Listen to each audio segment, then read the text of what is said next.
hablemos precisamente de lo que ocurre en torno a la política de seguridad ciudadana y a la política migratoria.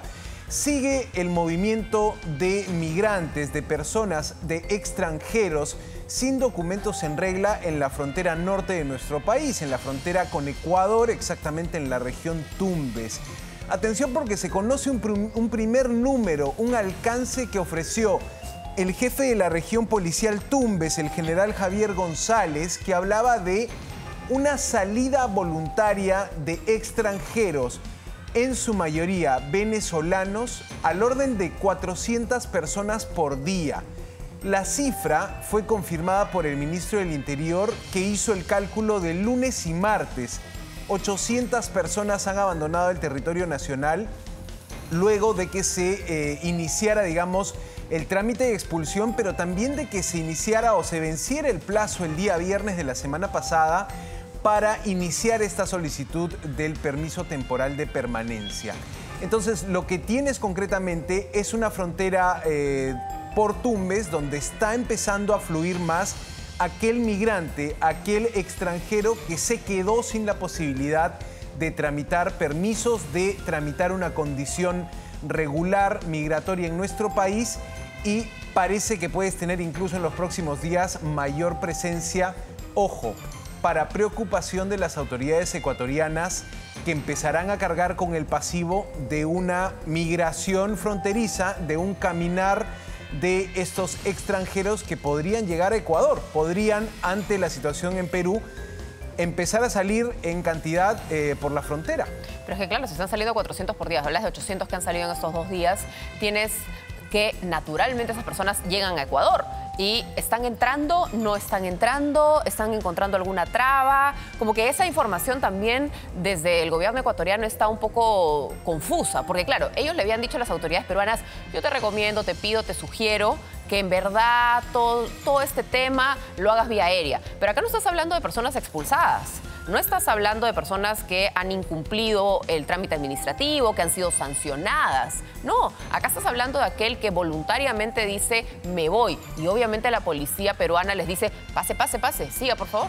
Sí, estás hablando, por ejemplo, de aquellos que tienen a punto de vencer su permanencia de 90 días, alguna prórroga que se puede haber dado en esa permanencia. Estás hablando de aquellos que tienen un PPT vigente o un PPT vencido y que ya tienen que salir del país. Entonces tienes la posibilidad de que este flujo aumente, y también te decía, cierta preocupación en las autoridades ecuatorianas, aunque en los últimos meses y años lo que hemos visto es que el migrante venezolano que hace el camino de regreso no necesariamente se queda en Ecuador. Probablemente apunte más a Colombia, una economía, digamos, un país que sí podría tener, digamos, más espacio para albergar a masa migrante, trabajadores, personas que llegan a sumarse, digamos, a labores productivas en ese país. Lo mismo puede ocurrir en Ecuador, pero en menor medida. Mientras tanto, se está haciendo este reporte desde la policía de Tumbes de que empieza a aumentar el número de migrantes, Lore. Me parece que teníamos una declaración del jefe de migraciones de Ecuador. Vamos a escuchar lo que dijo este representante, porque obviamente es un momento importante. El recuerdo inmediato, lo que ocurrió en Chile, en la frontera sur con nuestro país. Vamos a escuchar eso. Y le hacía la consulta si es que Migraciones del Perú ha hecho alguna coordinación con Migraciones de Ecuador para ver si se acepta la expulsión de ciudadanos extranjeros. El día lunes hicieron una reunión los ministros del Interior de Perú, Colombia, Ecuador, y también estuvieron ahí presentes los cancilleres de los 3 países, estuvieron presentes los embajadores de los 3 países. Fue una reunión bastante interesante ahí. Pero obviamente la posición de Ecuador y de Colombia obviamente es que en primera instancia Perú tiene que, si expulsa a ciudadanos de cualquier nacionalidad, tiene que llevarlos vía aérea a su país de origen. Eso es un poco, digamos, lo más responsable, ¿no? Lo más coherente que podría pasar. Entonces esa fue la Bien, ahí estaba entonces un funcionario ecuatoriano reiterando este pedido que recordabas tú: si Perú decide expulsar, que lo haga por la vía aérea. No estamos en ese momento todavía. diríamos, no se ha emitido de momento ninguna orden de expulsión, cuando ya se tiene este dispositivo, este proceso, este trámite administrativo acelerado llamado PAS, la expulsión expresa en 48 horas, no hay noticia de un primer extranjero expulsado. Lo que tenemos es un primer momento de retiros voluntarios, de migrantes que ante el endurecimiento de la política migratoria dicen: prefiero salir de este país, ya este país ha dado estas leyes, no quiero verme en problemas con la justicia, mejor avanzo a otro país, ¿no?